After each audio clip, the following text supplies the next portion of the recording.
పాలన ఎలా ఉండకూడదో ఎమర్జెన్సీ ఓ case study అయితే పాలకులు ఎలా ఉండకూడదో జగన్ ఓ కేస్ స్టడీ అన్నారు సీఎం చంద్రబాబు. చెడు పనులు చేసిన వారు చరిత్రహీనులుగా మిగిలిపోతారని ఎమర్జెన్సీనే ఒక ఉదాహరణ అని చెప్పారు. విజయవాడలో నిర్వహించిన సంవిధాన్ హత్య దివాస్లో పాల్గొన్న సీఎం చంద్రబాబు 1975 జూన్ 25 నాటి ఎమర్జెన్సీ చీకటి రోజుల్ని అని చెప్పారు. వైసీపీ హయాంలో విధ్వంసమైన రాష్ట్రాన్ని కాపాడుకోవాలనే ఉద్దేశంతోనే ముందుకు సాగుతున్నామని సీఎం స్పష్టం చేశారు.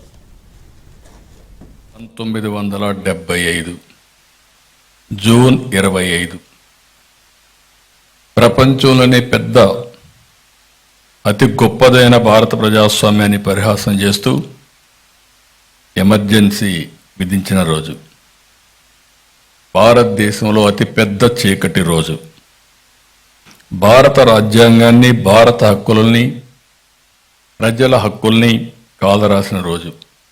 ఈరోజు ప్రధానమంత్రి నరేంద్ర మోడీ గారు, భారతదేశ ప్రభుత్వం, దేశమంతా కూడా ఈరోజు జరపాలి. మంచి చెడులకి వ్యత్యాసాన్ని ప్రజలకు గుర్తు చేయాలనే ఉద్దేశంతో ఈ కార్యక్రమానికి నాంది పలికారు.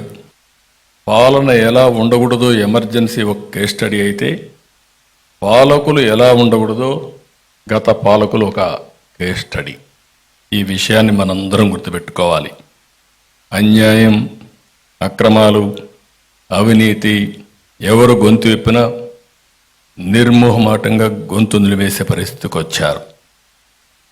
ఎక్కడ చూసిన కబ్జాలు, మోసాలు, బెదిరింపులు, దాడులు, కేసులు, ఆస్తులు రాయించుకోవడం, రౌడీజం చేయడం, ఇలా ఒకటిగా చాలా జరిగాయి.